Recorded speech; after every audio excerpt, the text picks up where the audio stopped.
What's up, drivers? After I saw this Ashley Neal video about the DriveScore app, I just had to try and beat his score, didn't I? I'll even be nice and round Ashley's score up to 900 for his phone use as a passenger. 410 miles covered, and my overall score is 850. Just to make the challenge that little bit more difficult, and to give Ashley a more realistic score of what he would have actually got.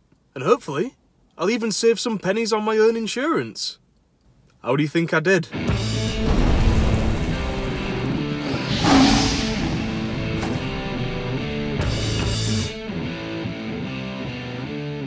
It would seem that a fair few people dislike this aspect of the app far beyond any other because of its granny driving ideology. But I believe I've discovered a way to accelerate to a satisfying degree while still maintaining a high score.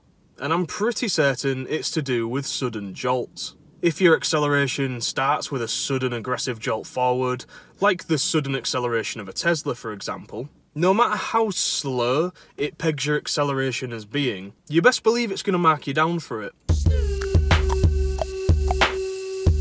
But I found if you ease your acceleration on... Sorry? No!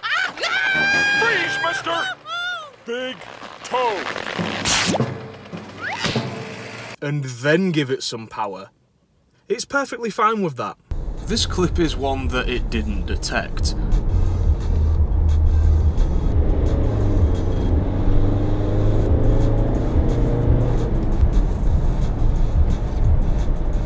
Far and away though, the most bullshit markdowns I've had are these two next to each other. This is two 60 roads with a busy 40 road connecting them. And it doesn't even tell me how fast I accelerated on the second one. Go figure. Now the clip you're about to see is definitely one of my bigger whoopsies of this year. You can see this car turning out of this junction down the road, so I assumed traffic had stopped for them. When you assume, you make an ass out of you and me. I look for the gap behind the van to my left, and... Oh, fuck, sorry! Oh, fuck, sorry!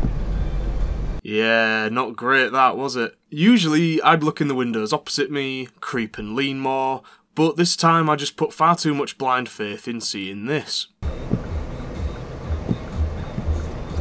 And as a result, I had to accelerate and steer hard to not cause a crash.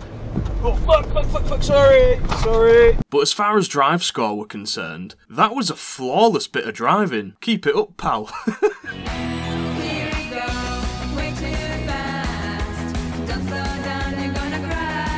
Out of all the categories on this app, braking is actually the one I have the least issue with. I haven't had any harsh brakings that I disagree with, but I'll show you one anyway where I felt like I reacted slow as mud and didn't brake nearly quick or hard enough, but I still got a harsh braking for it anyway.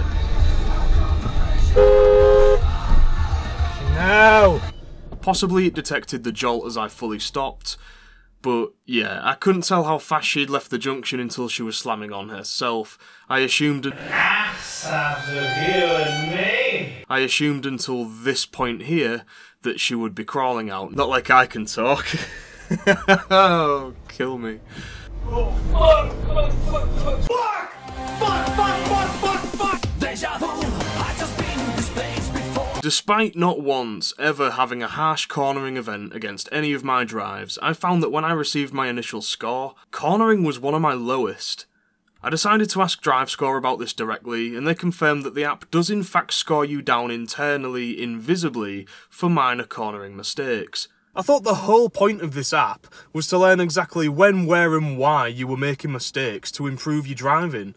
But no, let's just randomly mark people down invisibly and not tell them why. Pick a fucking lane, DriveScore. Why is every other category properly monitored and information given?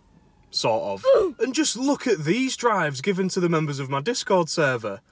No mention whatsoever of any harsh cornering, but they're still receiving devastating scores for it. First, let me take a selfie.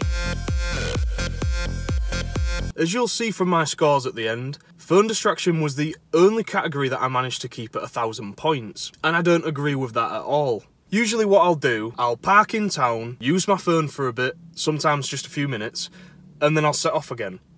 And it'll mark that all as one single journey. without detecting any phone use. If you're just using your phone while sat at traffic lights, this app's perfectly fine with that. Don't know if an officer of the law would be. Nikki gathered this information from 2 bus trips which back up this theory. One of these trips she only used her phone when the bus was moving, and the other when it was stationary. But what about answering hands-free calls? I don't do hands-free through my car, I just leave it in the holder and press loudspeaker, so I have to touch my phone at least twice to answer it. The answer is that it doesn't detect or mark you down for this phone use either.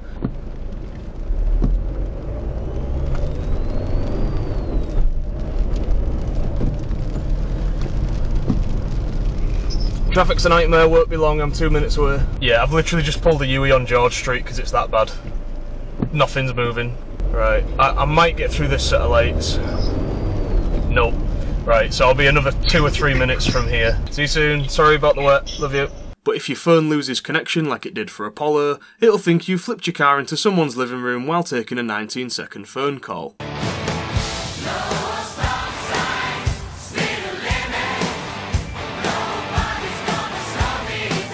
In his video, Ashley commented on how he doesn't think it covers temporary speed limits like 30 zones that become 20 at school times. However, I don't think it covers certain temporary speed limits, like going past the school at letting out time. It might be an advisory speed limit of 20, so it wouldn't cover those things. But not only is it not accurate enough to do that, it also seems to randomly pick and choose what speed certain streets are, despite the fact that I drive down Albion Street at least 10 to 15 times a week. On 3 occasions, it's marked me down for doing 30 in a 20. Funny motherfucking looking 20 zone. Eli from my Discord server has had a particularly rough time with these speed limit errors. Here we go. Money talk. Here comes the money. Money, money, money. It's time for the moment you've all been waiting for. What did I score? Well, overall I managed a score of 964. I'm thankful for being absolutely perfect. 802 for acceleration, 925 for braking, 862 for cornering, 1000 for phone distraction, and 996 for speeding. Last year, I paid £343.34 for my car insurance, and now, thanks to my amazing scores, DriveScore will make it so that I only have to pay £108 more than last year.